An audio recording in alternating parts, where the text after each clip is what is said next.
Hello, Decio. Good afternoon. Hi, everybody. Yeah. Hello, Desio. Hi, nice to see you. Yeah. Okay. Time to eat something. So Dave Little was just saying that he was just in Rio recently. So Who? I don't, Dave Little, yeah, see him he's waving his hand. He was waving his hand. It was a stopover from Ushuaia. From where? We started in Ushuaia at Cape Horn, and then made our Oh, way north. And we had a long, Ushuaia, Cape Horn. So you arrived in Rio, just a stopover. it Mhm. was, but it was a long stopover. So we went into town and saw Plaza de Mayo and places like that. It was a very nice city. You went Mhm. to Buenos Aires. I confused the two. I'm red. Yeah. I'm red People faced with confuse embarrassment Rio de here. Janeiro and Buenos I'm Aires. red faced with embarrassment. That's right. It was Have you Buenos been in Aires. Stop that. the Cape of Horn? Yeah, yeah. Sorry about it. It was Buenos Aires. Have I'm you been constantly confusing the in the two. Cape, Oh, okay. There you Cape of go. Horn? Yeah, I was down to Cape Horn. That's right, and then stopped in Buenos, not Rio. Oh my Sail, God. sailing or in a cruise ship? I took a cruise out. I actually took a cruise out Uh, to Antarctica. Cruceros Australes. It's a small ship, no? It was called the Expedition. Oh, I did one once. I went Yeah, to the Cape Horn. Yeah, right. but Okay. it was heavy seas or was I calm? got I got terribly sick in the Drake Passage on the way home. That's for sure. Yeah, too bad. Yeah. Well, um, all right. Let me just say a brief thing to those who may be watching the video later. We are beginning the Inferno Canto for today. And first, we will read through the entire canto, only in English at this time. And then we will go back and begin to read small parts of Canto 4 and stopping to ask questions and confirm our understanding. And that's how we will proceed through the canto today. So, that being said, I will begin the reading. Can you hear me okay? Is my Perfect. okay? All right, fine. All right. You may remember that we left Dante. He had just fainted on the how do I say it? On the side of the river um, where he was going to mount the boat. And so we begin today's canto. He's somehow got to the other side. We'll assume they just put him in the boat and ferried him across. Okay. Broke the deep lethargy within my head, a heavy thunder, so that I upstarted like to a person who by force is wakened. And round about I moved my rested eyes. Risen erect and steadfastly I gazed to recognize the place wherein I was. True is it that upon the verge I found me of the abysmal valley dolorous that gathers thunder, infinite ululations. Okay, if you're not reading, please mute and then unmute just before you would be reading. Obscure, profound it was, and nebulous, so that by fixing on its depths my sight, nothing whatever I discerned therein. Let us descend now into the blind world, began the poet, pallid utterly. I will be first, and you shall second be. And I, who of his color was aware, said, how shall I come if thou art afraid? For it wont to be a comfort to my tears. And he to me, The anguish of the people who are below here in my face depicts the pity which for terror thou hast taken. Let us go in, for the long way impels us. Thus he went in, and thus he made me enter the foremost circle that surrounds the abyss. Next, please. There, as it seemed to me from listening, were lamentations none, but only sighs that tremble made the everlasting air. And this arose from sorrow without torment, which the crowds had, that many were and great, of infants and of women and of men. To me, the Master good, thou dost not ask what spirits these, which thou beholdest are, nor will I have thee know, ere thou go further, that they sinned not, and if their merit had, 'tis not enough, because they had not baptism, which is the portal of the faith thou holdest. And if they were before Christianity, in the right manner they adored not God, and among such as these am I myself.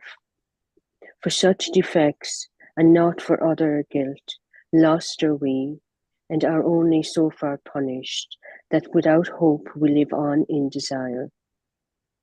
Great grief seized on my heart when this I heard, because some people of much worthiness I knew, who in that limbo were suspended. Tell me, my master, tell me, thou, my lord, began I, with desire of being certain of that fate which overcometh every error.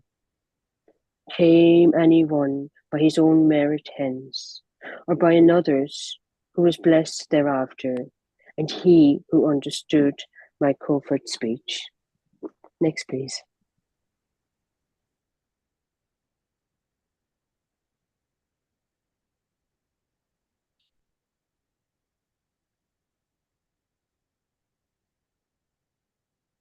John Kingstead, you need to turn on your microphone.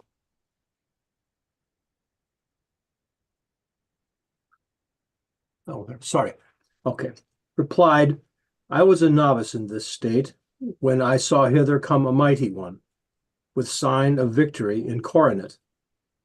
Hence he drew forth the shade of the first parent, and of that of his son Abel, and of Noah, of Moses the lawgiver, and the obedient Abraham, patriarch, and David, king, Israel with his father and his children, and Rachel, for whose sake he did so much. And others many, and he made them blessed. And thou must know that earlier than these, never were any human spirits saved. We cease not to advance because he spake, but still we're passing onward through the forest, say I, of thick crowded ghosts. Not very far as yet our way had gone, this side the summit, when I saw a fire that overcame a hemisphere of darkness. Next, please. 'Twas yet some distance. I'm unmuted, right? Okay, yeah. 'Twas yet some distance on, yet I could trace so much as brought conviction to my heart. The persons of great honor held that place. O thou that honorest every science and art, say, who are these whose honor gives them claim to different customs and a sphere apart? And he to me, their honorable name still in thy world resounding as it does, wins here from heaven the favor due to fame. Meanwhile, I heard a voice that cried out thus, honor the most high poet, his great shade which was departed is returned to us. It paused there and was still. Lo, there made toward us 4 mighty shadows of the dead, who in their mien nor grief nor joy displayed. Mark well the first of these, my master said, who in his right hand bears a naked sword, and who goes before the 3 as chief and head. Homer is he, the poet's sovereign lord. Next Horace comes, the keen, satirical. Ovid, the 3rd, and Lucian afterward. Because I share with these that honorable grand title, the sole voice was heard to cry, they do me honor, and therein do well. Thus, in their school assembled even I, looked on the lords of loftiest song, whose style, o'er all the rest, goes soaring, eagle high. Next, please. When they together had discoursed somewhat, they turned to me with signs of salutation, and on beholding this my master smiled. And more of honor still, much more they did me, in that they made me one of their own band, so that the sixth was I, mid so much wit. Thus we went on as far as to the light, things saying 'tis becoming to keep silent, as was the saying of them where I was. We came unto a noble castle's foot, 7 times encompassed with lofty walls, defended round by a fair rivulet. This we passed over even as firm ground. Through portal 7 I entered with these sages. We came into a meadow of fresh verdure. Next, please.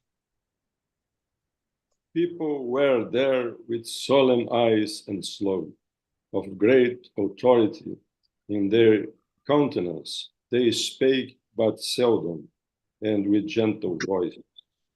Thus we withdrew ourselves upon one side into an opening luminous and lofty, so that they all of them were visible. There opposite, upon the green enamel, were pointed out to me the mighty spirits, whom to have seen I feel myself exalted. I saw Electra with companions many, monks whom I knew both Hector and Aeneas, Caesar and in armor with gerfalcon eyes. I saw Camilla and Penthesilea on the other side, and saw the king Latinus, who with Lavinia, his daughter, sat. I saw that Brutus, who drove Tarquin forth, Lucretia, Julia, Marcia, and Camilla, and saw alone apart the Saladin. When I have lifted up my brows a little, the master I beheld of those who know, sit with his philosophic family. Next. Well, that would be Dee. Let someone else read. I'm just getting oriented. Okay, so all gaze upon him, and all do him honor. There I beheld both Socrates and Plato, who nearer him before the others stand. Democritus, who put the world on chance, Diogenes, Anaxagoras, and Thales, Zeno, Empedocles, and Heraclitus. Of qualities I saw the good collector, hight Dioscorides, and Orpheus saw I, Tully, and Livy, and moral Seneca, Euclid, geometrician, and Ptolemy, Galen, Hippocrates, and Avicenna, Averroes, who the great comet made. Dee, are you ready?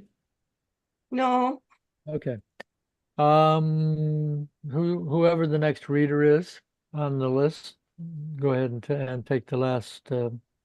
I cannot all of them portray in full, because so drives me onward the long theme, that many times the words come short of fact. The sixfold company in 2 divides. Another way my sapient guide conducts me, forth from the quiet to the air that trembles, and to a place I come where nothing shines. That's it. Hey, excellent. Okay, so we will now begin from the beginning. Yep. So, Anne, why don't you go ahead and do a little bit more reading and stop Okay. when it's appropriate. Okay, perfect. Broke the deep lethargy within my head, a heavy thunder, so that I upstarted, like to a person who by force is wakened. And around about I moved my rested eyes, uprisen, erect, and steadfastly I gazed to recognize the place wherein I was. True is it that upon the verge I found me of the absolute valley dolorous that gathers thunder of infinite ululations. Obscure, profound it was, and nebulous, so that by fixing on its depths my sight, nothing whatever I discerned therein. I assume that's probably the end of that section, describing how he woke up, what one sees. He tries to get himself together.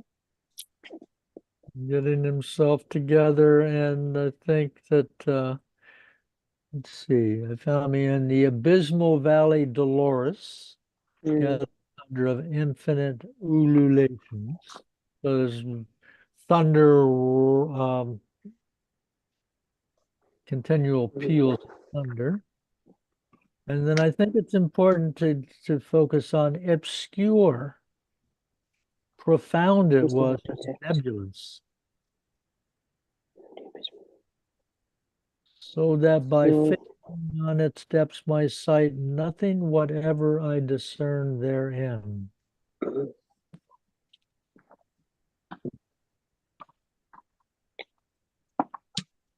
Okay. But now we are in the limbo, no? I think actually we're not quite in limbo, but we'll find out. It says ahead. It's a limbo. It is ahead. Okay. So I just wanted to point out the thunder, and I wanted to point out the kind of fogginess going on there. All right. I guess we're ready to whoever's the next reader to read. Okay. All right. Well, that would be me. Okay, Jen. What's that? Yes. Oh, yeah.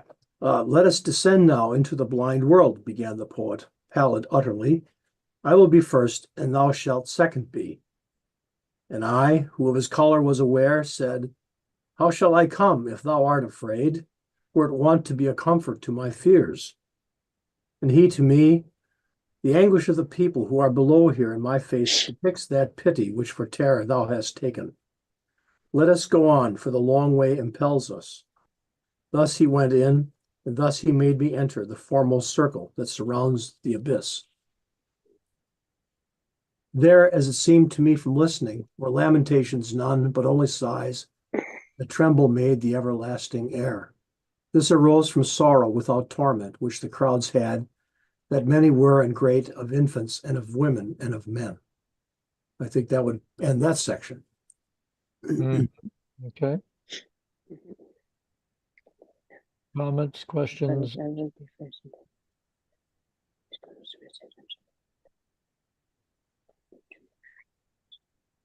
So I got a question, general. So we know that Virgil wrote about Aeneas going into the underworld. But of course, we also know that Aeneas is a fictional character.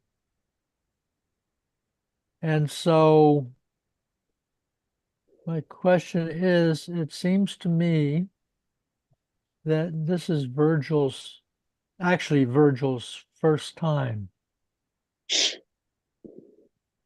on the journey. No, but Virgil is in the limbo for 1300 years.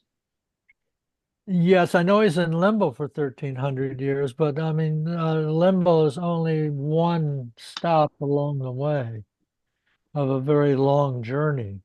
Can you imagine 130 years and the limbo is a step to the paradise? So it's too much, no? Yes, what was, yeah, it's an awkward situation, shall we say.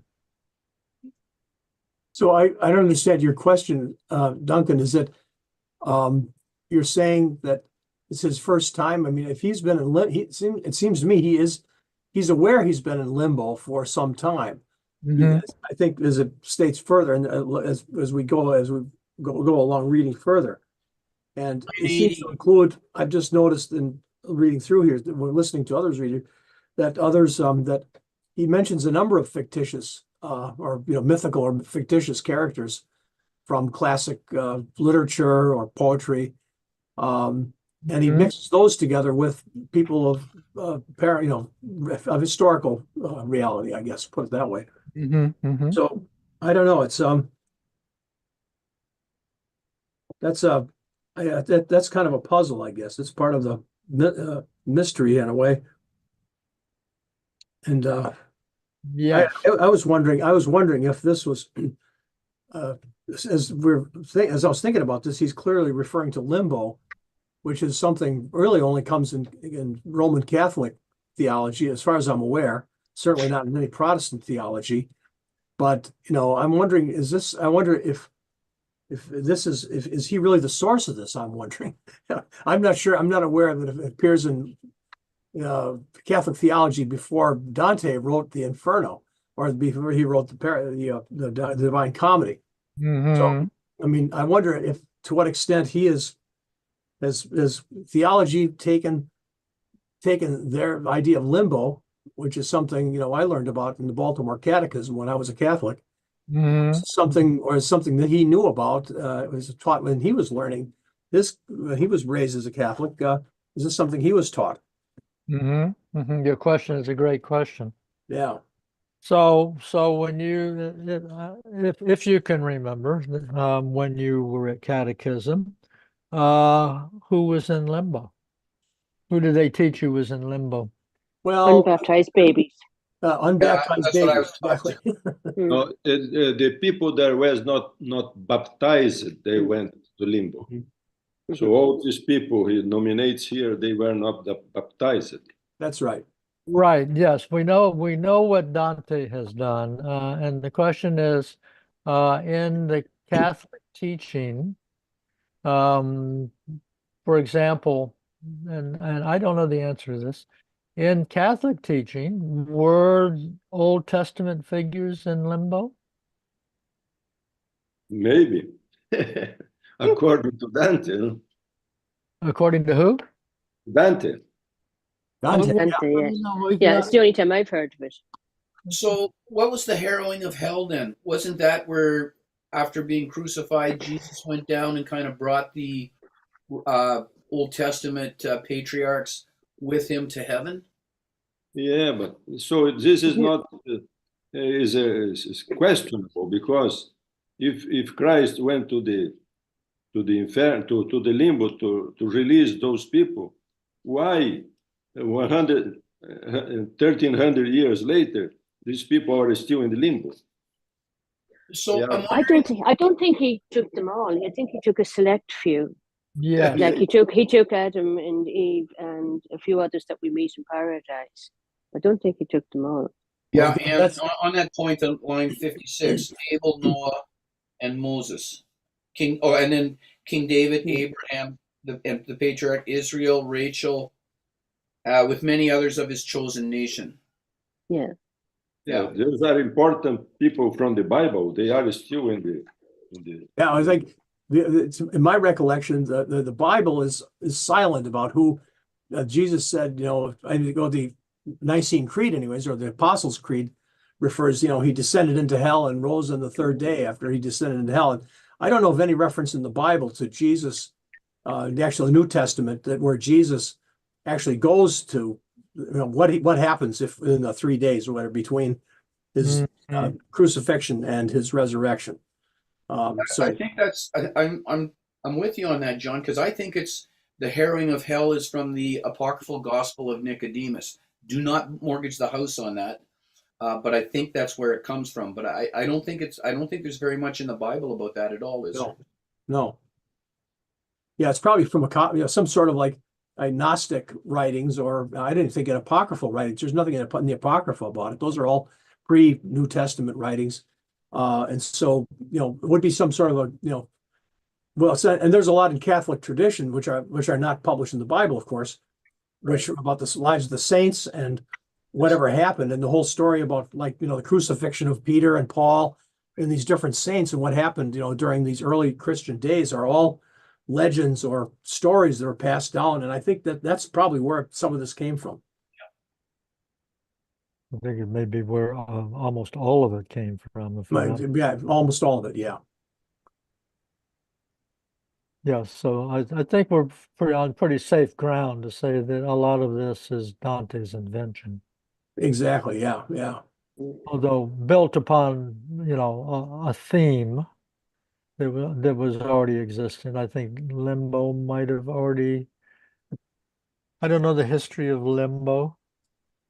But I mean, maybe there was already the concept of limbo, because I can imagine that was a key point that Christian parents were asking. Well, my child was born, but died before, being baptized. So where's my child now? Mm. I'm not sure the answer of Limbo would be especially comforting. No.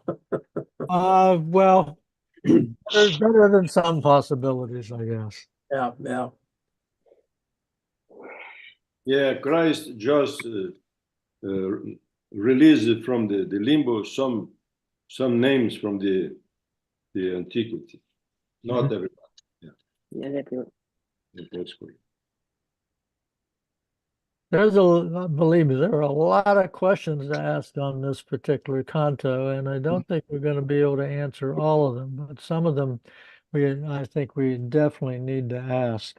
And if anybody has any sources, it would be interesting to know when the concept of limbo, the general one for unbaptized babies, was first introduced. Yeah. But there was, I think, a concilium, as what to say, this synod. Synod? Synod, one of these popes, they finished with the limbo. There is no more limbo.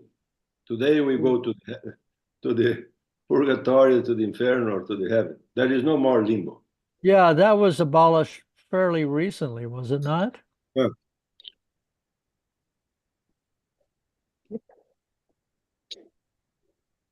Okay, so what line did we stop on? Line 30. So it's 30 and 31. To me, the Oh, master good. Okay, so and this arose from sorrow without torment. Yeah. To Benefits. Yeah, exactly. Benefits, Crowds had that were many. This arose from, so this is an interesting expression. Sorrow without torment. So at least they're not being tormented.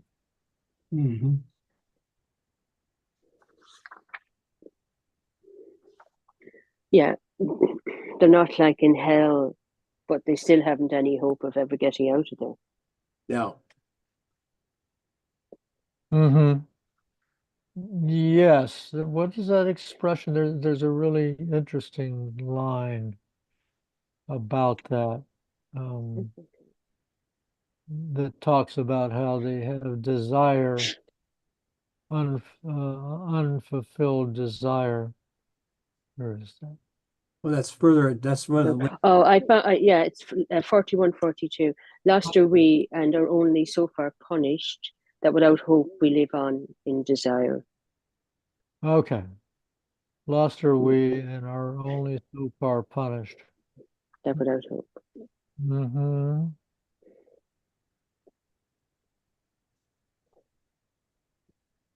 Okay. Definitely something to keep in mind. Without hope, we live on in desire. All right. Next reader. I think that might be me. Then my good guide, thou dost not ask me who these spirits are, said he, whom thou perceivest. Ere going further, I would have thee know they sin not, yet their merit lacked its chiefest fulfillment, lacking baptism, which is the gateway to the faith which thou believest. Or, living before Christendom, their knees paid not aright those tributes that belong to God, and I myself am one of these. For such defects alone, no other wrong, we are lost. Yet only by this grief offended, that without hope we ever live and long.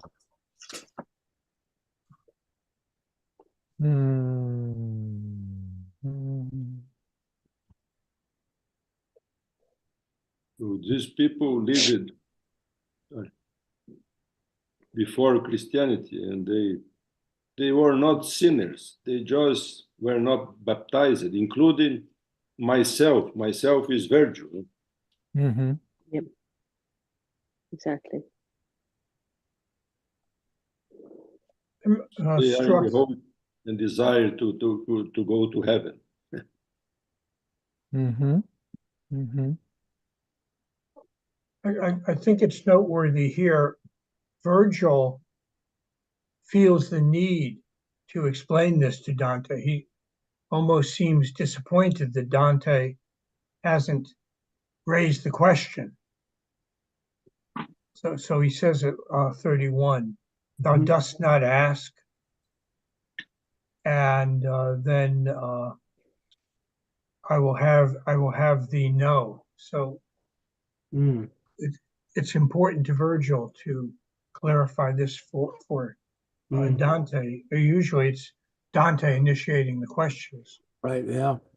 Mm-hmm.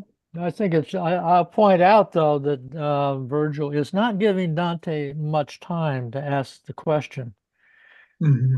I mean, I really think that this is almost a very human thing where when you think you're going to be criticized for something, that you give the explanation before you're criticized,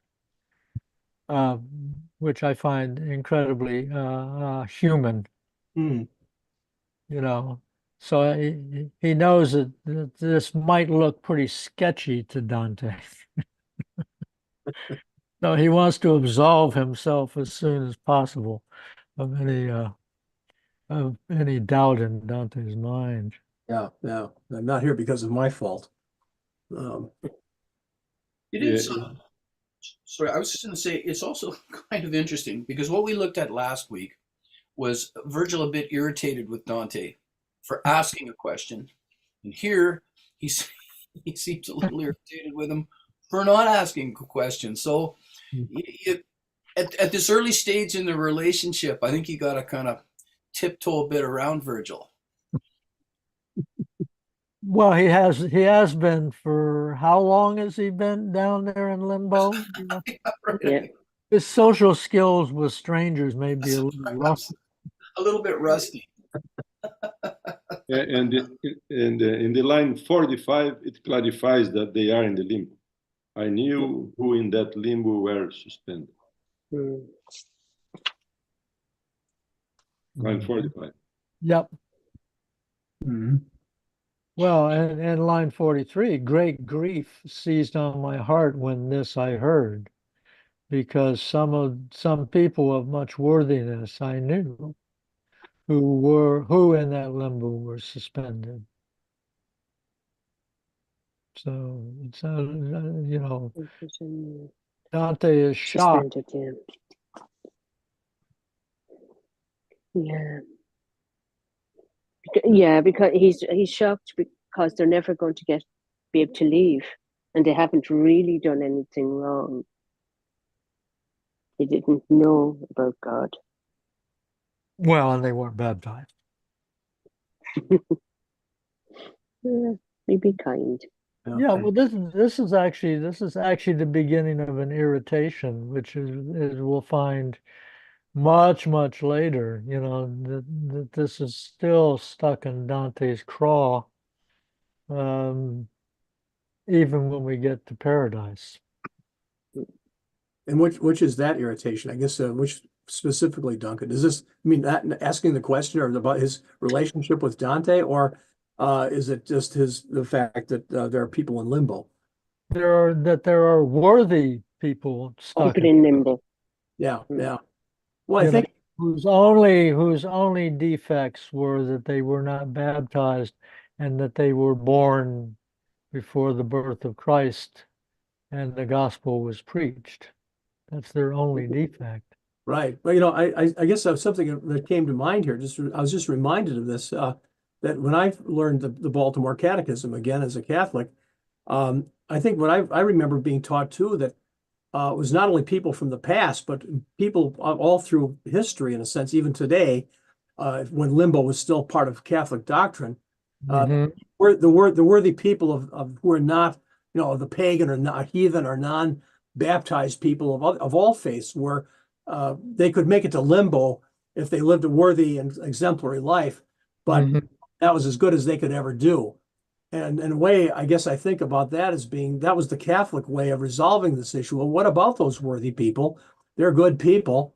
How do we deal with them in terms of Catholic faith or about just Christian faith and doctrine when it's and reconciling the whole idea, about faith and belief? Whereas, the Protestants is essentially kind of now I think a lot of people have struggled with the idea that, well, only the people who are of the faithful who believe in Christ are admitted to paradise or heaven, and all the other heathens are damned to hell or purgatory forever, whatever Yeah. that would be, I suppose. I mean, that's an even harsher thing. So I don't know, but that's just a side point, I suppose. Yeah. Well, Well, actually, John, A lot of people struggle with that, as I'm saying. yeah. I, Yeah. I was just going to say, John, in some ways, it's not a side point. It's bang on because what do you do on line 120, 129 with Saladin? Because Saladin wasn't born before baptism was available. It Oh, was true, available yeah, at his time, and he obviously chose not to have it.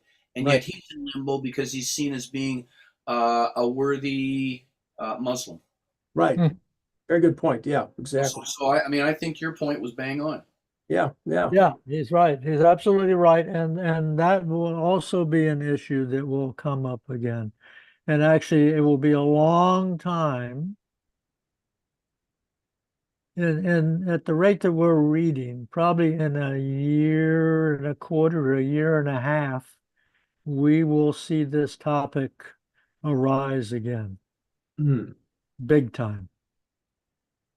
So it is a worthy question mm, and one that Dante took quite seriously. hmm And I believe I'm pretty confident that I can say that he was quite radical mm, and quite creative in that mhm. way. Hmm. So, great grief. Okay, but anyway, we do know that right now, great grief seized on my heart when this I heard. Mm. So that's what I mean. That's the irritant Yeah, yeah. Okay. that will grow Mm, in some ways throughout the poem, although it may be way under the surface for a long time.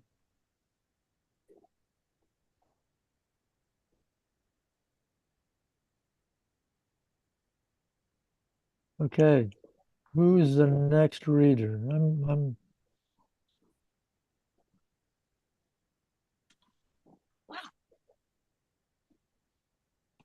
that'd be Sheila or Dave. I guess Dave. You read, I, have you, I just read. yeah, that'd be John Sarkisian, the elder John, Oh, am I? the Yeah, greater. I'm not reading Okay. today. I've had too much of a day already. okay. No worries. Okay. Um, we're at 52. Are we at I think I ended 52? up at 43, John. Yeah. Oh, great grief seized on my heart when this I heard, because some people of much worthiness I knew who in that limbo were suspended. Hmm. Tell me, my master, tell me thou, my lord, began I with desire of being certain of that faith which o'ercometh every error. Came anyone by his own merit hence, or by another's, who was blessed thereafter? And he who understood my covert speech replied, I was a novice in this state, when I saw hither come a mighty one, with sign of victory incoronate. Hence he drew forth the shade of the first parent, and that of his son Abel, and of Noah, of Moses the lawgiver and the obedient, Abraham patriarch and David king, Israel with his father and his children, and Rachel for whose sake he did so much, and others many, and he made them blessed. And thou must know that earlier than these, never were any human spirits saved. Okay, I think that's good. So who came? Oh, I assumed Jesus, but Hmm. uh, I'm not sure. Well, I almost, the way I understand it in a way is that he refers to a mighty one as almost like he doesn't really know Jesus in the sense of he just knows him as being a victor or a mighty one who took all these people up and left him behind, left him and these other individuals or souls remain in limbo. Very good point. Excellent point. Because how would Virgil know, Mhm. since he died long before Jesus was born and was preached? So, He's almost like his eyes and his senses are blinded to the whole idea of concept of faith in a savior, I suppose you could say. mm, yeah, but that's really observant of you. I was in 52, line 52. I was a novice in this state, so I had just got to Limbo. When I saw hither come a mighty one, with sign of victory incoronate. And then I think it brings up an interesting question of this is how Virgil even knew who the first parent was and who Abel was and who Noah was and who Moses was. But he knew the Bible, huh? Yeah, Must, yeah. Well, they would have been Virgil, I suppose. Yeah. Well, if you have, yeah, there's the paradox, I suppose, of were there any other humans before uh, the first parents or parents? There's nobody else there, or were there people, as if some people have pointed out, east of Eden? So,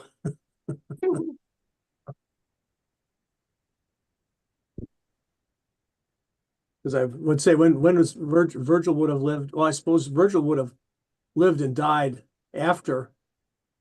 Uh, what century would that have been? I mean, thinking. He died No, died 19 around BC. 19. 19 BC. 19 Okay.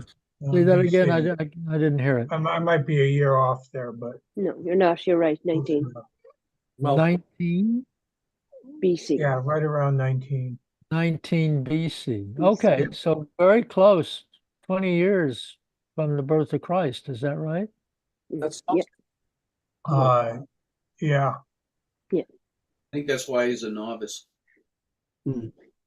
yeah. Well, I think that novice, at least in Longfellow translation, I think the implication of that was I was a novice in being in limbo. Yeah. Right. I think meaning newly arrived, right? Yeah. Yeah. Yeah. Yeah. In Mhm. his I was first a novice in this state. Yeah. So Yeah. Okay, well, here's a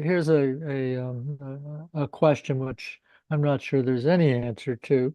So when Virgil actually was around, was there any possibility of him seeing something like the Old Testament? Yes, because he lived just some years before Christ, so he knew all the Old Testament. You think he actually knew the Old Testament, or there was That's just, because he lived in the first century before Christ. He yeah. lived 19 years before Christ. He died, or Hmm. when he wrote the Aeneid was in 29, between 29 and 19 before Christ. He wrote the Aeneid. Aeneid, what do you say? Oh, the Aeneid. Aeneid. Okay. Okay. So he knew all the Old Testament. Yes. He knew it, or there was a possibility that he could have known it. So the Bible was wrote through the centuries before Christ, or just Okay. by Yeah, the I'm just Odyssey. The Odyssey was just by words, by verse, and then was wrote 700 years before Christ. And the Aeneid was wrote, I think, in Latin. Latin, yeah. I think that's the question is when, at least into Latin or Greek. I've heard, some history of the Bible development. I think, I don't know, I forget if it was either 66 BC or 266. There was a big event that a lot of people of biblical scholars have written about, which was the translation of the Septuagint Bible. I think that was a translation into Greek, which was supposed Into Greek. into Greek.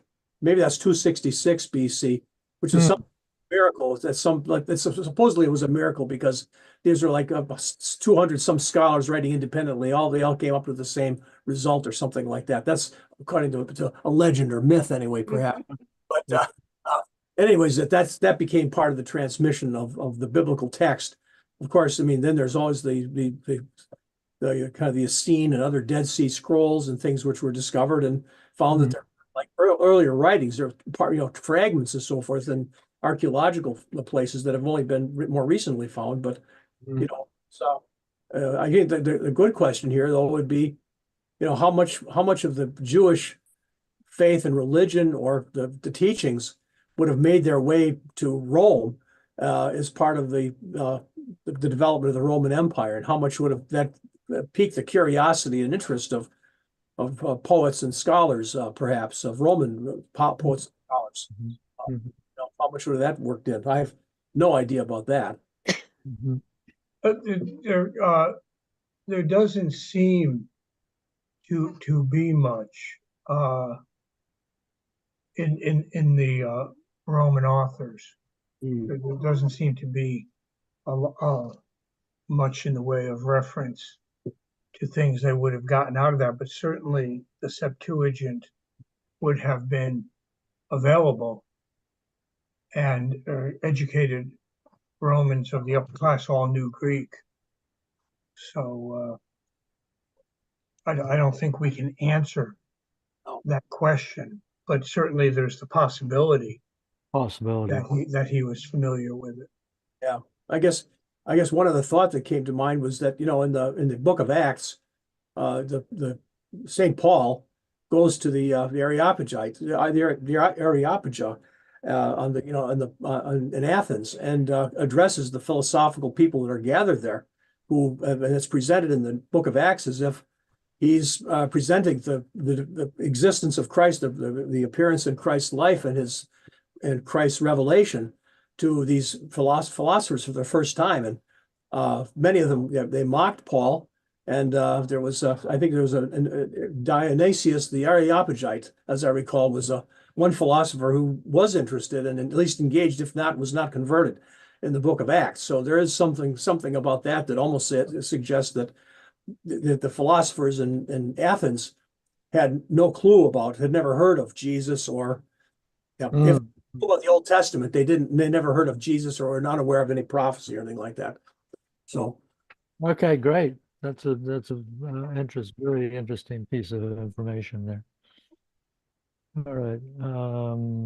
You know what I would like to do, if you don't mind.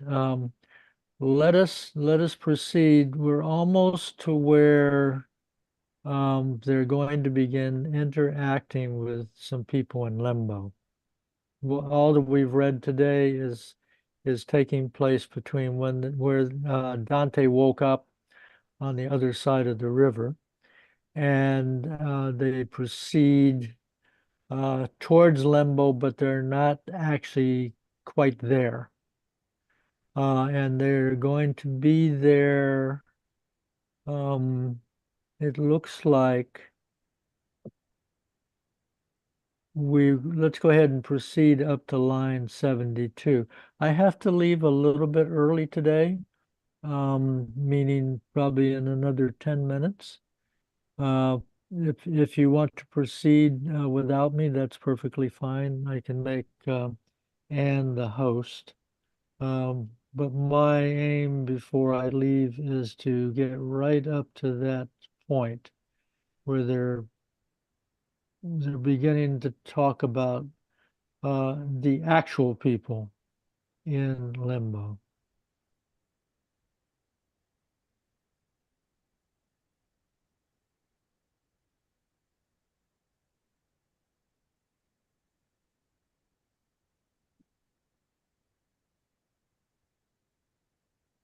Who is Some- next? Somebody say something. Who's next to read? Decio? Oh, yeah. What line? 16. 64. 4, I think. Yeah. 64. And others many, and he made them blessed. And thou must know that earlier than this, never were any human spirits saved. We ceased not to advance because we spake, but still were passing onward through the forest, say I, of thick crowded ghosts, Ghost.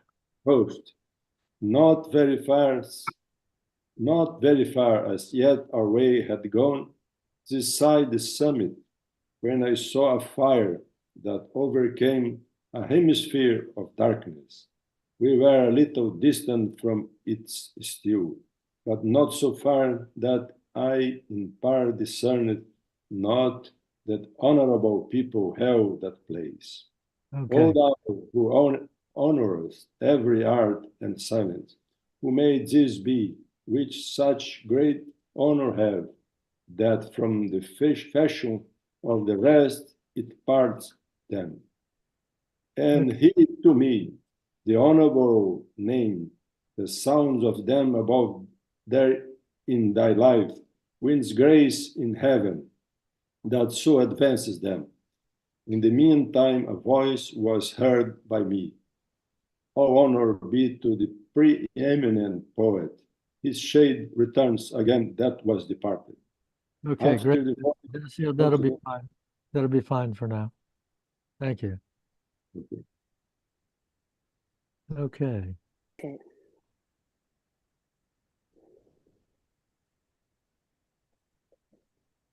So we've got honor or forms of honor, verbs, adjectives, nouns, 5 times in these 12 lines. Mm-hmm. So he's really emphasizing how elevated poets are. Mm-hmm. Mm-hmm. And the part that I would point out is that you may remember right in the very beginning of the canto that everything was very foggy and there was a lot of thunder, continuous thunder. And at least as they get to where the people are, these honorable people, it becomes light.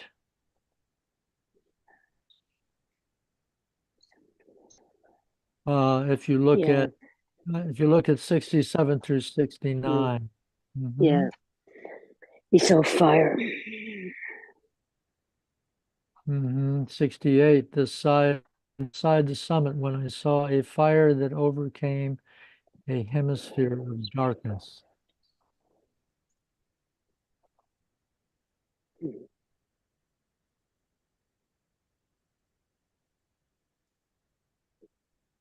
And I would Is also that like to fire point in the Italian, out. line 68, I think? Hold on, let me go to the Italian. Di quade dal sano qual io vidi un foco, che emisferio di tenebre vincia.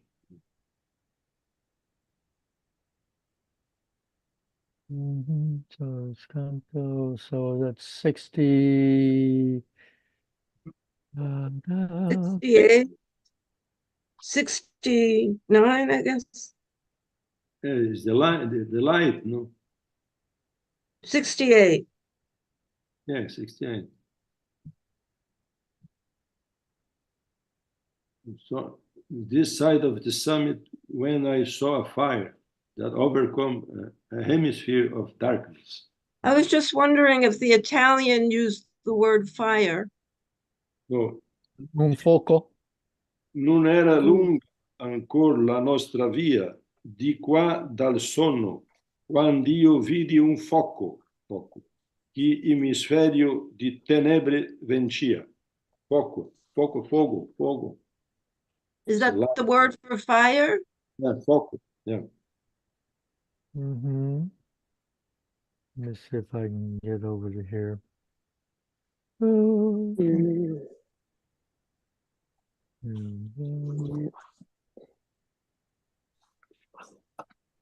So was he saying here that is Virgil saying to Dante now that basically it's this great honor that because he's answering Dante's question, is there any hope of these people ever being saved, I guess, taken out of limbo?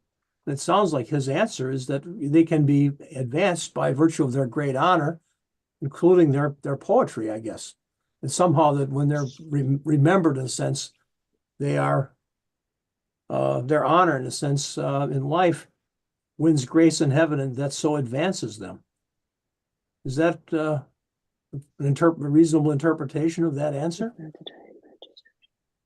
I think Dante is beginning his argument of why they should be saved, frankly. Okay, an argument, but yeah. But the argument will be developed throughout the poem. Okay. Because by the time we get to paradise, we're going to find out that words don't mean very much, Okay. and that love is everything.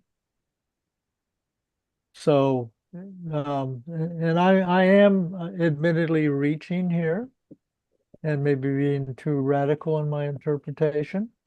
But if love is the basis, is the true basis for spirituality, certainly just not being baptized or not hearing the gospel are not reasonable reasons to be excluded forever. Yeah. Right. And we face that problem in the paradise because we have to ask ourselves, how come Trajan gets a pass and these guys don't? Oh, yeah. Yeah. Yeah, there's going to be a number of examples in paradise and a number of questions raised up. But I think at this particular part of the story, he's just kind of seeding for us. Yeah. You know, and it's really interesting how many questions and how much ambiguity there really is if you look closely at the Commedia. Like, I'll give you an example so we cease not to, I go to 64 through 66, I'll do 65. But still we're passing onward through the forest, say I, of thick, crowded ghost. So are these the ghosts of the actual people in limbo that we can't see well because there's because Dante and Virgil are still in the fog, or are these something else? Hmm. And so many spirits that was crowded of spirits. Yeah, that's what Mhm. it sounds like to me. Mm-hmm. Um, can, when we were looking at Foucault, I noticed something here. David, since you have a different translation, could you read 67 to 69? Good. Not far from where I'd slept, I saw appear a light which overcame the shadowy face of gloom and made Yeah. glowing heaven. See, ours says this side the summit, but but yours reflects what the Latin says, or what the Italian says, sono, sleep. Yeah, right. Well, So, this is I ran these lines through Google Translate, which admittedly is not necessarily good with ancient Greek, but the translation's pretty good. It says, "Our journey wasn't long yet, this side asleep, when I saw a fire that hemisphere of darkness wins." I think this light is to show these people, these Yeah, honorable people, Yeah. just to highlight these people. well, and those people live in light. Yeah. That's maybe what they're, maybe that's kind of a reflector or an imagery of something about hope, perhaps, and the desire and hope. They're moved forward by desire. Maybe the desire is they're is motivated by the fire of the light. Mm-hmm. Yeah. Well, from my point of view, this is a good place to stop. Mhm. And then we would pick up next time when they're actually entering in and we start getting more specific description of the general uh, description of Limbo, and then all these people, which is a really interesting grab bag of people. And there's a lot of questions. We may not be able to go and identify all of the people, but there are some questions, this whole mixing of actual people and fictional people.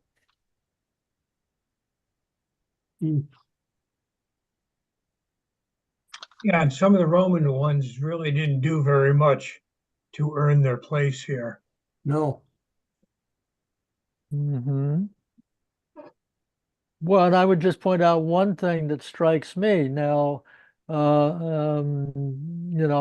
tu, Brute, and yet here in Limbo, we have both Caesar and Brutus. Yeah. This is the earlier Brutus, though, who drove the last king out of Rome. Okay, there we go. He's, Okay, not he's not the, actually an ancestor of the Brutus, who was one of the assassins of Caesar. okay. It seems to be. Thank you. That's great. That's great.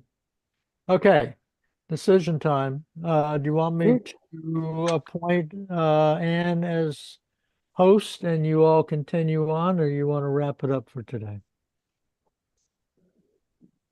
Well, it just depends. I'm fine with going on if Anne's willing to accept the mantle of leadership here. Yeah, I have no problem.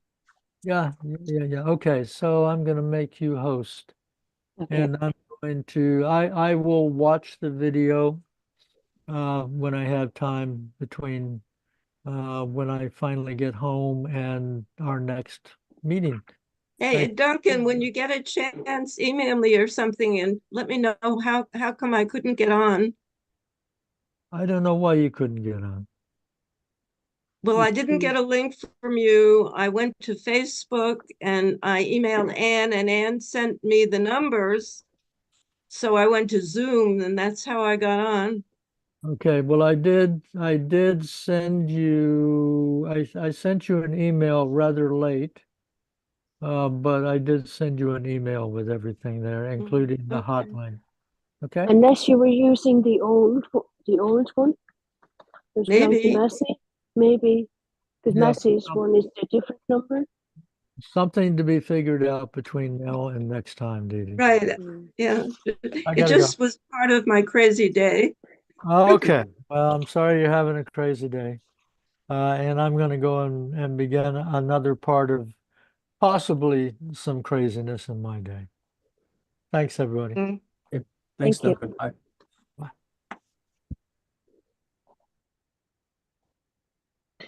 No.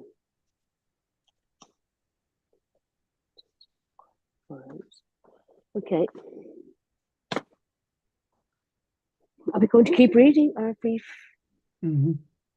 who's next? I think we're back to you, Anne. Oh, that's back to me. Perfect. Okay. After the voice had ceased and quiet was, four mighty shades I saw approaching us. Semblance had they, not sorrowful nor glad. To say to me began my gracious master, him with that falchion in his hand behold, who comes before the three, even as their lord. That one is Homer, poet sovereign. He who comes next is Horace the satirist. The third is Ovid, and the last Lucan. Because to each of these with me applies the name the solitary voice proclaimed, they do me honour and in that do well. Thus I beheld assembled the fair school of that lord of the song preeminent, who over the others like an eagle soars. When they together had discoursed somewhat, they turned to me with signs of salutation. On beholding this, my master smiled. And more of honour still, much more they did me, in that they made me one of their own band, so that the sixth was I, mid so much wit. You think that's enough, or do you want to go further? No, I think that sounds good. Okay. So behind the symbols have the sound frame interrupted. So, so Dante is So one of the six. Okay, well, I guess I have a question about, I guess I should have looked this up, but does anybody know what a falchion is? yes, because it's a sword, because the Oh, Italian word is spada. okay. It's a subtype of curved sword. I have in my notes. I don't know if it's curved, but That's what I have from the last time. Curved sword. That can mean anything. For diabetes 6. So who is him that with that falchion in his hand, behold, who comes before the three, even as their Lord? Oh, that's Homer. That's Homer with the sword. yeah, Okay. it's So before. curious here. Dante could not have read Homer because he didn't know Greek and there was no Latin translation. There was a Latin narrative of the Trojan War, right, based on Homer, but Dante could not have read Homer. Interesting. Wow. Mhm. That's He got surprising. quoted. But he would have been quoted a lot, both by other ancient sources, by other ancient sources. So his knowledge of the Trojan War and the whole episodes of the Iliad, anyways, would have come from these other sources, not from Homer, the writing of Homer himself. You know, the troubadours were singing the poetry. It could be that maybe not even written, but remembered that he had heard them. I'm just speculating. Yeah, I mean, he would have been familiar with the story, Sure. I mean, Ulysses is a big figure in the whole Commedia. But Ovidio and his Metamorphoses tells something about Odysseus or Ulysses. Maybe was known because he knew Ovidius, Metamorphoses. Yeah. Yeah, and Dante was thoroughly familiar with that. I think that's where he gets much of his mythology that he includes here. But he must have been thoroughly Because the Metamorphoses cover a great part of the ancient Greek world from the side of the Romans. No? In Roman mythology, it's just a copy. Yeah.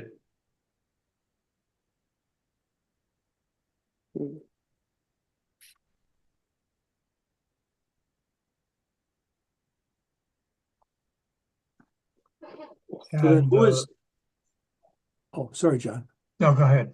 Oh, I was going to say, well then, who is the solitary voice that's proclaiming the voice, they do me honor, and then that do well? And that applies to these four, and then to the others who are in this of the place of honor.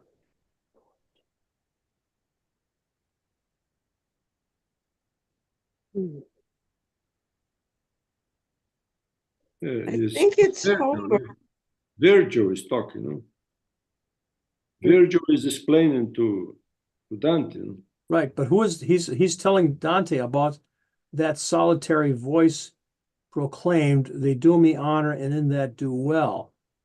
And I think that's Homer. Okay. I don't know if they actually say who the voice is. That's what I'm wondering, if there's it's a kind of. I don't line think so. is this? In what line, please? 79. 79. In the meantime, a voice was heard by me.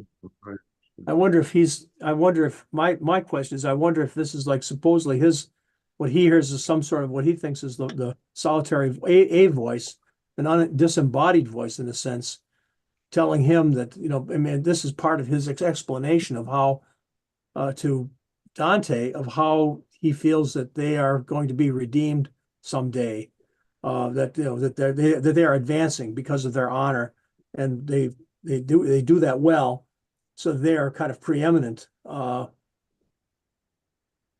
might be worth rereading this whole section. No?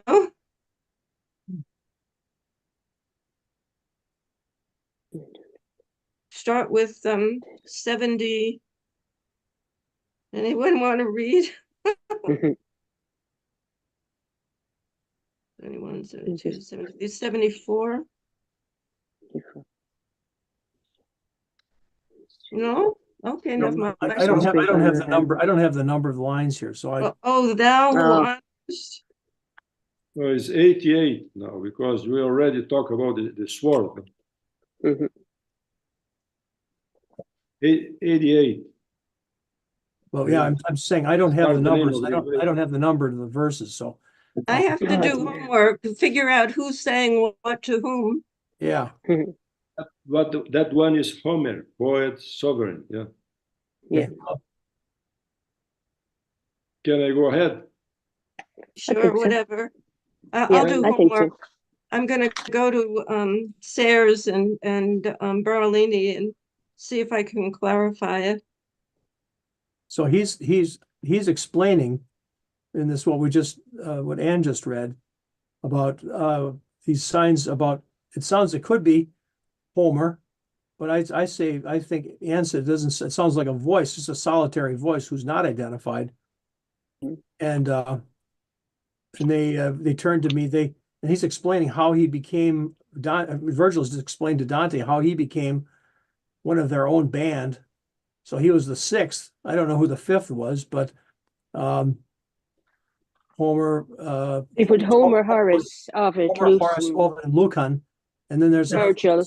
When I read that, I thought the sixth was Dante. Yes. Yeah, the sixth is Dante. Oh, I see. The Okay. fifth is Virgil. Oh, he means, okay, Virgil and then Dante. Okay, I see that. Okay, that makes sense then. Which is interesting, John, when you think about it, because at this early point in the poem, it takes some brass on Dante's part to include himself with these other people. Absolutely. He hasn't written the poem yet, but he's already there. Yeah. Right? He's there.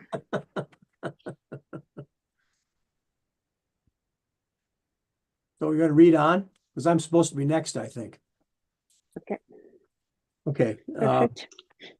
I think it's, thus we went on as far as to the light, things saying 'tis becoming to keep silent,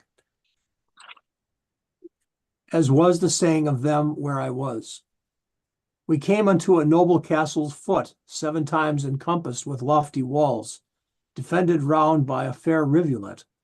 This we passed over even as firm ground. Through portal 7 I entered with these sages. We came into a meadow of fresh verdure. People were there with solemn eyes and slow, of great authority in their countenance. They spake but seldom and with gentle voices. Thus we withdrew ourselves upon one side into an opening, luminous and lofty, so that they all of them were visible. There, opposite upon the green enamel, were pointed out to me the mighty spirits whom to have seen I feel myself exalted. I'll stop there. Okay.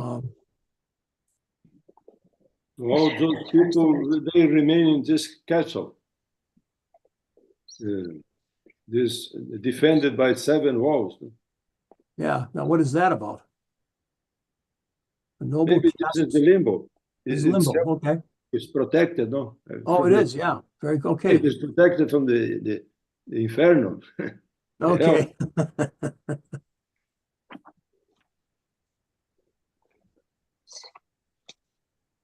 Mhm.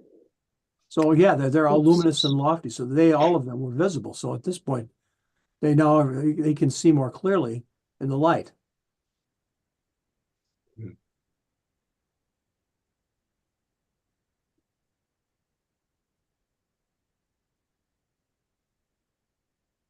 So he's in a happier place, it sounds like, a meadow of fresh verdure.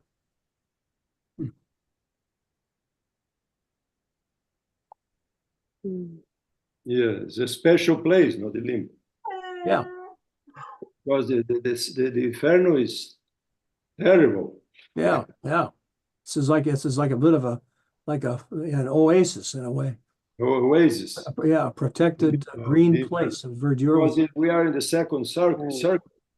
Yeah. We are going to the other circles. They are Yeah. horrible, Yeah. terrible. The first Virgil. Okay.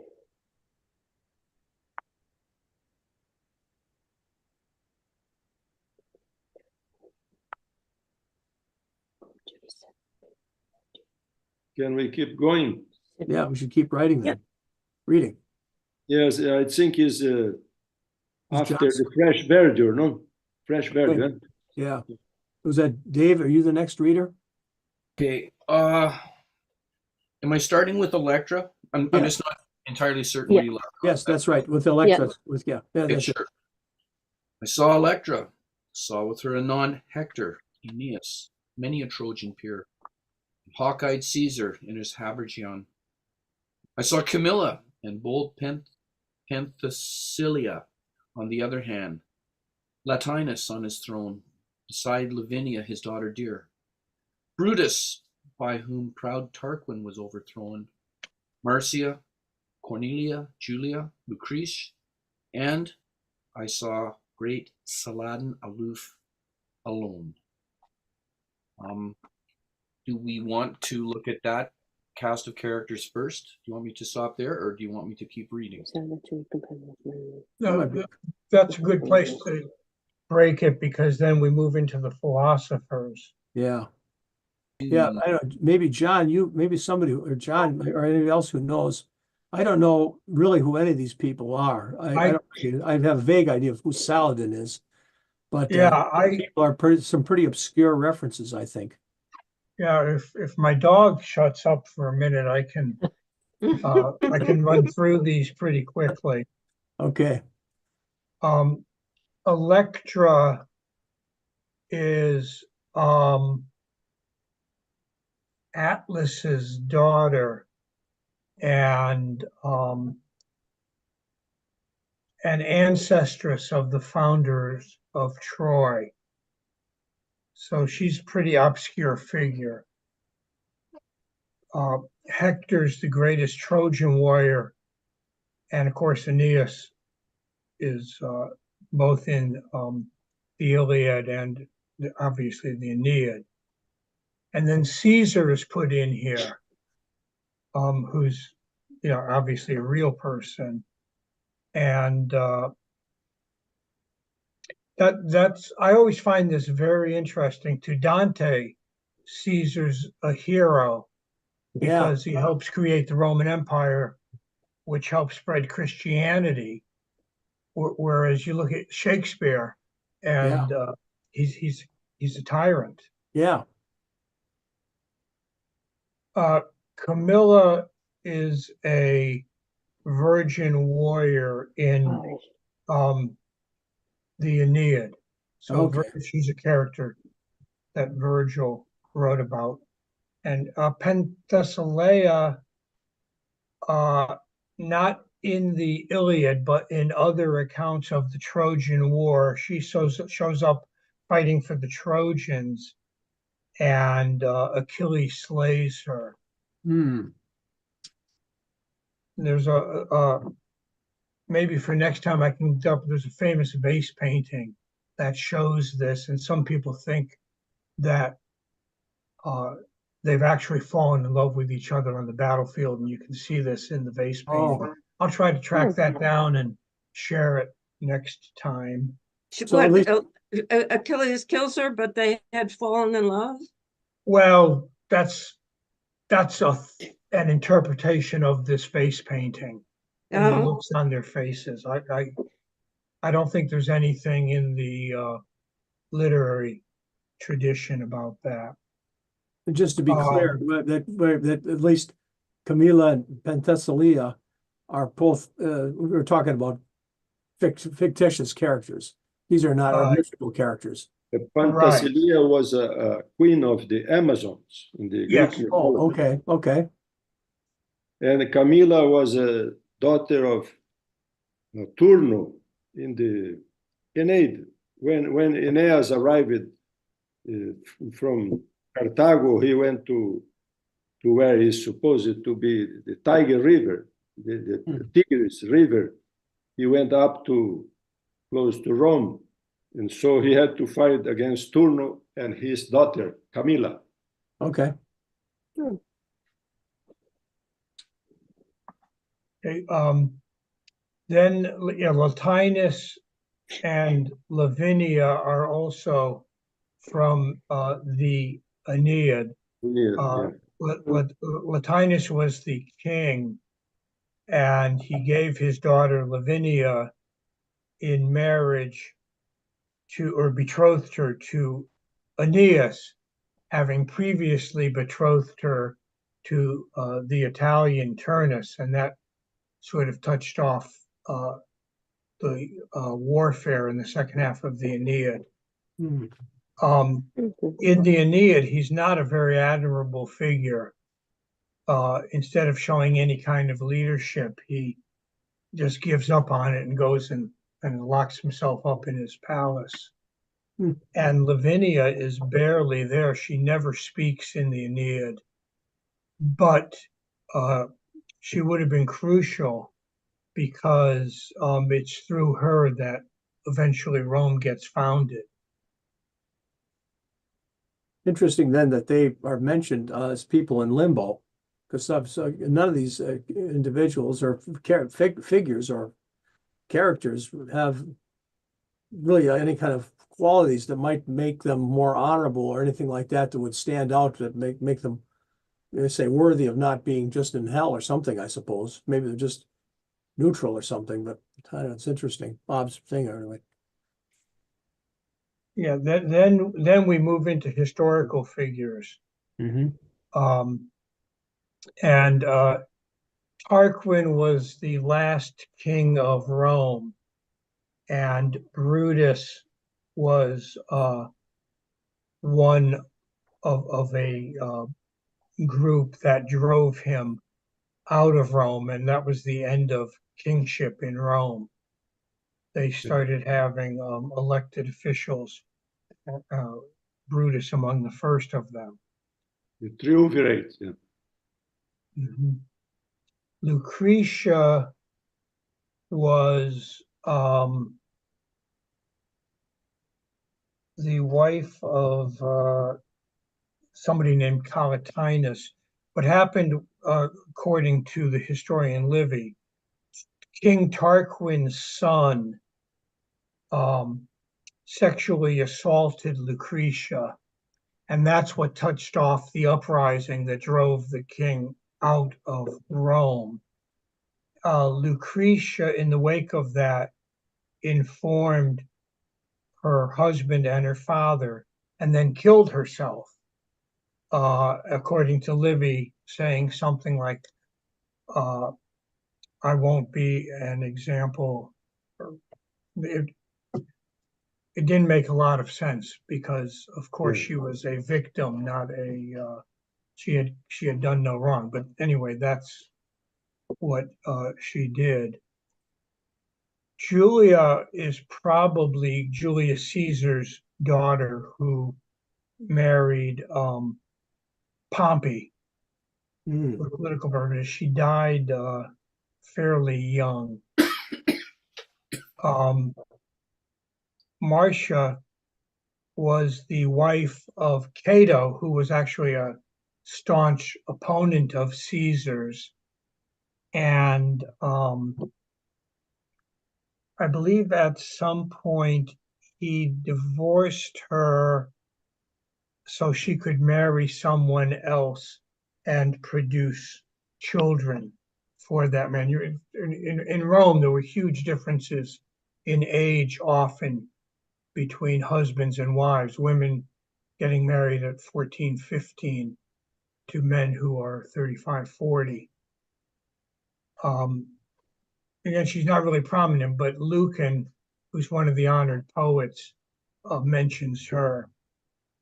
And then Cornelia was the widow of a Cornelius, and or I'm sorry, the widow of Sempronius Gracchus, and she had several children. She never remarried, and among the Romans, she was always held in high esteem because she never remarried after her husband died, and she devoted all of her energy to raising her children. And a king of someplace, maybe of Egypt, actually asked her to marry him, and she said, no, I've got my kids to take care of. So in this group, she's somebody whose actions really might have been deemed worthy of her getting to limbo, as opposed to merely being a figure. Yeah. And now I'll shut up, and somebody who knows about things beyond the first century can talk about Saladin. She was the mother of the Gracchi brothers too, correct? Yeah, she was. And they're either Mother of heroes whom? or I'm sorry. villains, depending on how you view their efforts at land reform in Rome. The mother of whom? What brothers? Tiberius and Gaius Gracchus. They were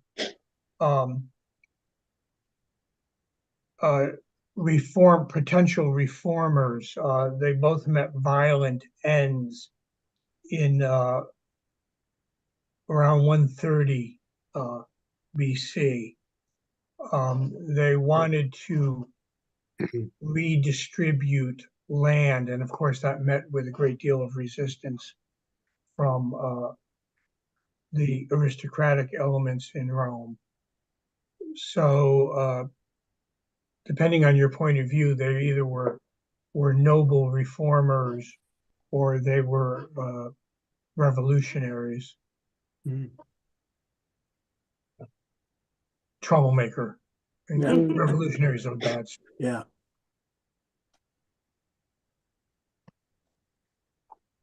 Dave, maybe you can comment about Saladin then, because you seem I to know don't know more much about. about him. Thanks, John. I just checked my notes, and it just said the famous Muslim hero of the Third Crusade. His dates are 1137 to 1193, and beyond that, I can't. Yeah, yeah. It's interesting though. He does. I think with what I've been Oh, reading, sorry. no, I think with what I've been reading lately, that he actually was interested in Christ and Christ's teachings. That's all I remember. Saladin. In Modibam, he inflicted a series of defeats on the Crusaders, but became renowned in the West for his nobility and generosity. And this apparently comes from the Convivio. From the what was it, Anne? Convivio, Convibio. Okay. No, don't know.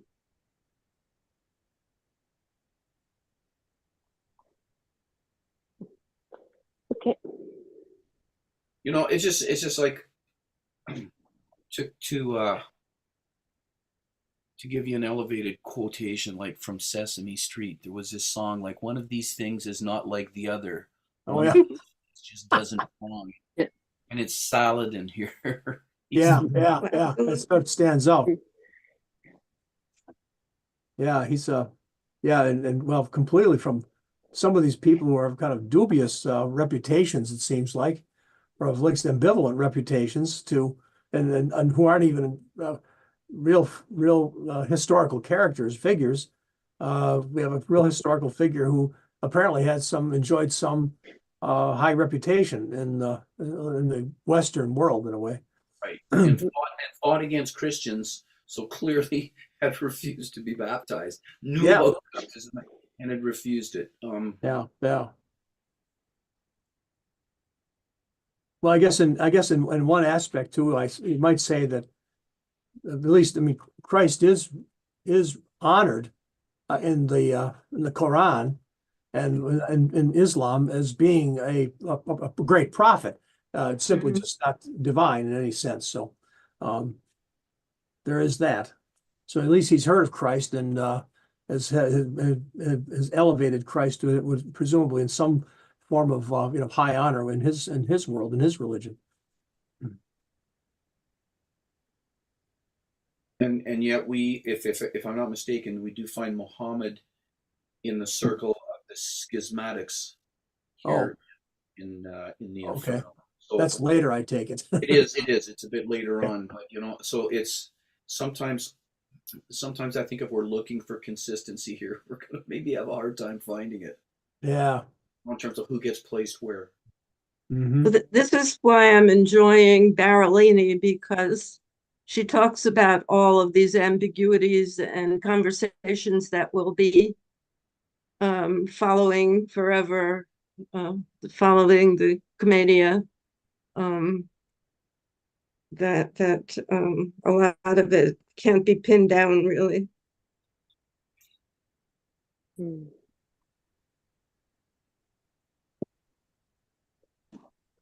She gives the impression she thinks Dante did it on purpose, but I think probably it was just based upon his perspective in 1300. Well, yeah, who knows what kind of who was popular, who was not, and who was enjoying the current historical favor and his historical thing, and maybe that there was some popular writings or something, like even would talk that were maybe there was something in the literature of his time that he was aware of Camilla and Penthesilea and other characters like that who they had great renown or something like that in the 13th century or 14th century, whatever that was. And he seems to be putting in those who made the Roman Empire possible, Okay. who contributed to that civilization, that power, concentrated power, which he had high hopes for. What about Romulus and Remus then? Yeah, they're not here, are they? Oh, they're not here, no.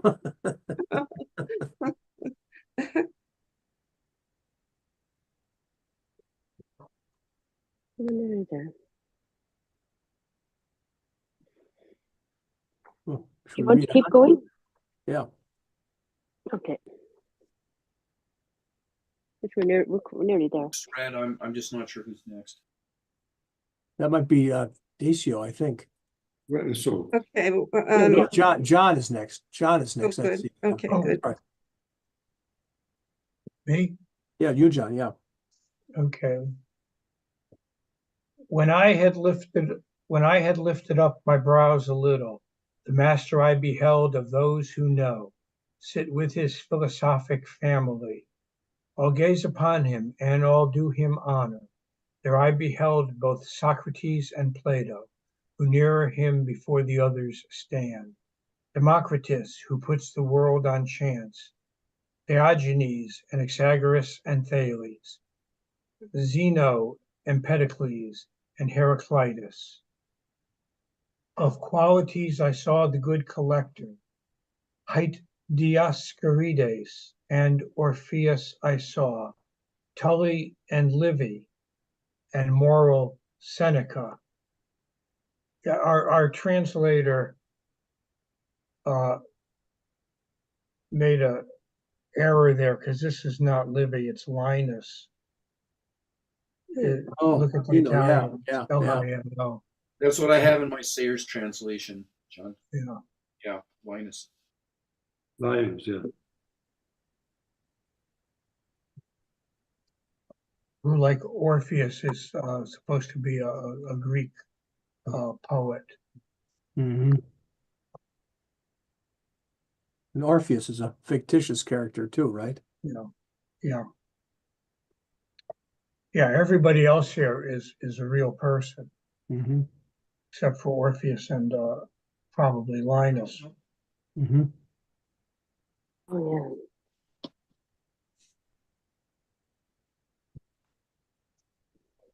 You stopping there, John? And Tully is Cicero. Tully is Cicero, you say? Yeah. Oh, I've never heard, huh? That's Yeah, interesting. Cicero's name was Marcus Tullius. Cicero. Marcus Tullius Cicero. I see, yeah. So his family name was Tullius. I see.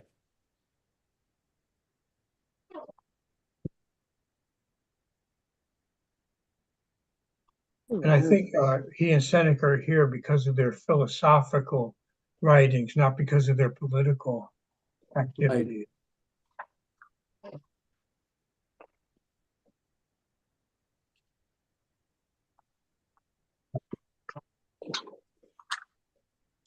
But I'm not.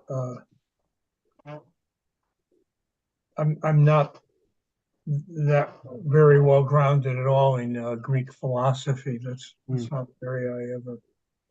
Well, this is the master who I think in Sayers I found was Aristotle. And Yeah. then this is his philosophic family. Okay. Yeah, I think by this time Aristotle had been translated into Latin. Aristotle is mentioned in line 131. Is indirectly the master I beheld of those who know. Who know. Yeah. I guess Maestro di color que sano. This allusion is in Ulysses. James Joyce Ulysses. Maestro di color que sano in Proteus. Proteus.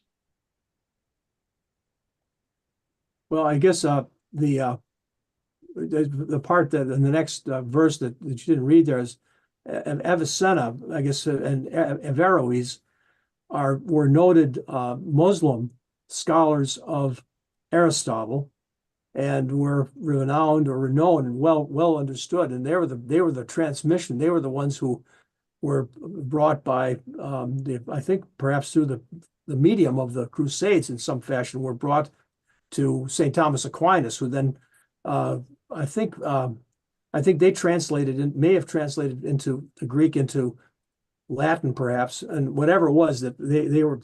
It was through their reading and commentary on Aristotle that Thomas Aquinas became knowledgeable of Aristotle and was able to write his commentaries on various parts of Aristotle, and also wrote, of course, the Summa Theologica and his other works, his theological works.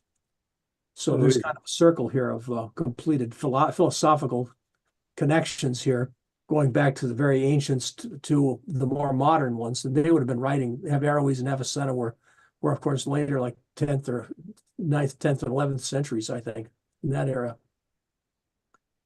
Yeah, we lost the knowledge of the Greeks philosophers during the Middle Ages because the knowledge were only in the monasteries. Yes, so yes. These two guys, Avicenna and Averroes, brought to us, to the Occident, the knowledge from the Greeks. There you go. Yeah, yeah. Okay. So I'm just looking up Avicenna. I'm looking for his dates, but Averroes certainly was in the common area. So I guess Saladin wasn't alone in being a figure who would have known about Christianity but did not embrace it. Mm-hmm.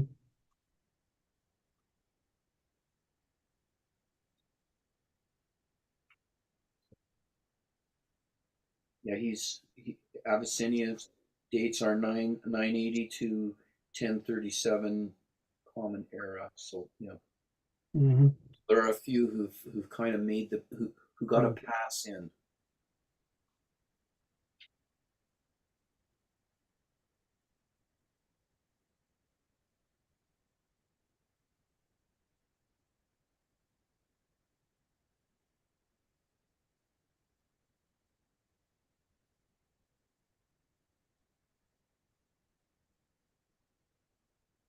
Okay.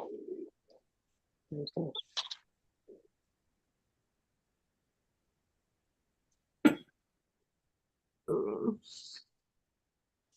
Okay. So can we finish the reading? Yeah, we can finish the reading then, I think. Yeah. Why don't you proceed? I think so. May I finish here? No? Please do it, Decio. Yeah. Euclid, geometrician, and Ptolemy, Galen, Hippocrates, and Avicenna, Averroes, who the great comment made. I cannot all of them portray in full, because so drives me onward the long term, that many times the word comes short in fact.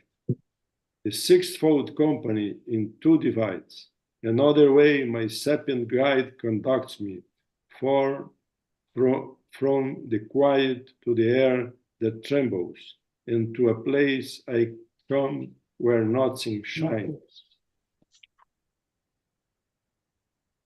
They are going to the other circle, this second circle in the country. Yeah, this is terrible. Yeah. Starts getting terrible.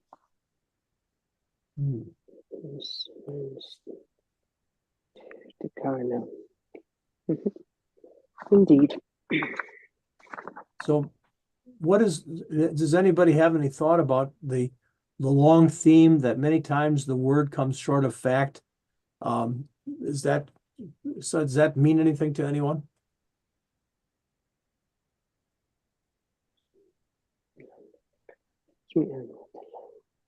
Say it again, John. Well, the translation here says, I cannot all of them portray in full, because so drives me onward the long theme that many times the word comes short of fact. What is this? Does anything have an idea of what this long theme that he refers to here, that Dante refers to? We should talk to so many people that he just mentioned those one we saw here. I Too guess many people to name, no? Yeah, I guess being a great poet, having written a lot of poetry and commentary, it was just maybe a practical that I just keep guessing. The Okay. great theme is the story he's trying to tell, and how much can he Of course. put in it. Okay, that's, yes, and now it just dawned on me, as you're just saying that now, Dee Dee. I think, yeah, it's sort of obvious. It should be obvious. I should have understood. That's just his way of referring to what he's about to write about.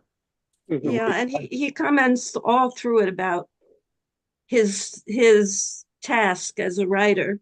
Yeah, Yeah. okay, thank you.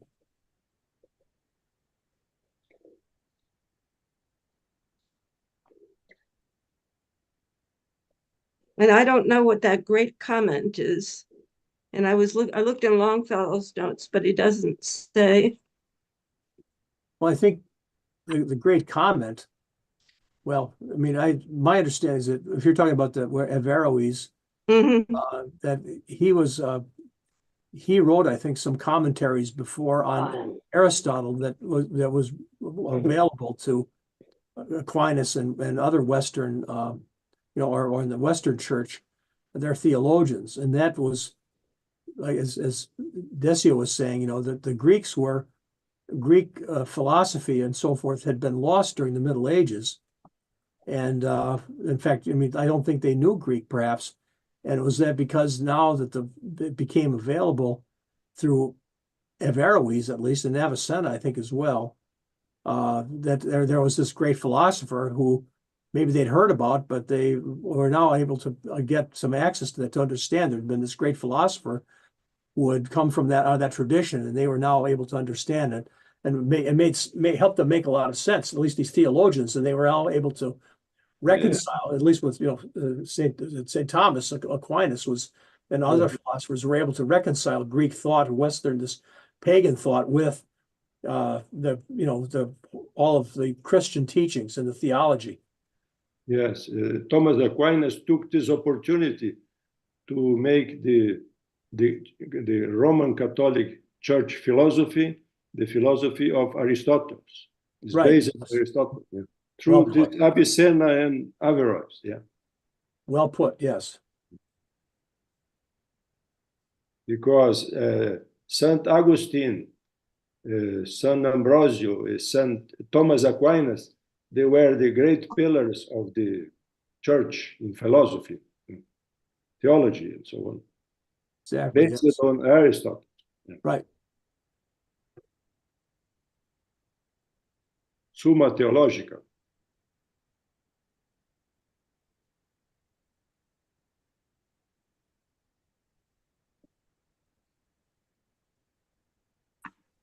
Very good.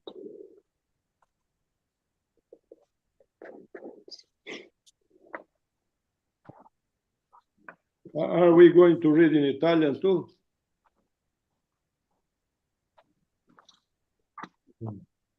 We have to wait for Duncan. Yeah, I need to go. I'm sorry. Yeah, Late, leaving early. See Okay. you next week. I wrote down the numbers. I won't get lost next week. Okay. Okay. Excellent. Bye. if I don't get these dogs out, I'm gonna Okay. be in That's hell. perfect. too. We can do it for tonight. Well, it seems like be a good place to end. I think so. I think I think so. I think so. Goodbye, I'll everybody. see you. Okay. I may not be here next week, but I'll hope to see you in the following week if I can't make it next week. So Okay. good week to you all. Take care. Take care. Bye-bye. Bye. Thank you very Bye. much. Nice to see you.